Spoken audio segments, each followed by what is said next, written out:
Hello, আসসালামু আলাইকুম। আশা করি সবাই ভালো আছেন, আমিও ভালো আছি। আপনাদের সাথে আজকে শেয়ার করব আমি কিভাবে পোলাও রান্না করি। তো প্রথমে আমি পেঁয়াজগুলো বেরেস্তা করে নিয়েছি পোলাওয়ে দেওয়ার জন্য। দেখতে একটু সুন্দর লোভনীয় হবে। পরিবেশন করলে সুন্দর দেখা যাবে। তো পোলাও বসিয়ে দেওয়ার জন্য আমি আগেই পেঁয়াজগুলো কুচি করে কেটে নিয়েছি।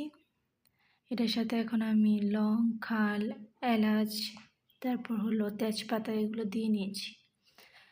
কিছুক্ষণ লাড়তে হবে। এটা যখন ব্রাউন কালার হবে তখন আমরা চালগুলো দেব।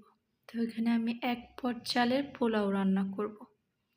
১ পট চালের পোলাও রান্না করলে এটার মধ্যে দিতে হয় ২ পট পানি।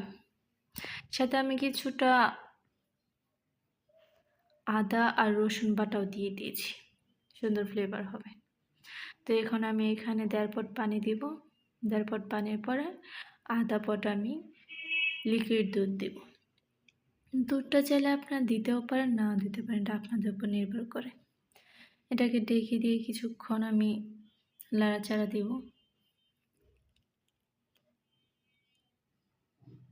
ঢাকনা দিয়ে ঢেকে দেওয়ার পর কিছুক্ষণ পর পর লাড়তে হবে, নাহলে নিচটা লেগে যাবে। লেগে গেলে সুন্দর ফ্লেভার হবে না, এটা পুরো পুরো গন্ধ হবে, খেতেও ভালো লাগবে না।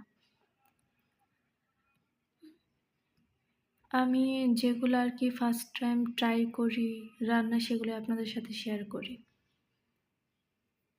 এইগুলো আমি আগে রান্না করতে পারতাম না, তো এখন রান্না করলাম। এই যে দেখেন কত সুন্দর হয়েছে, লোভনীয়। চাইলে আপনারাও ট্রাই করতে পারেন বাসায়।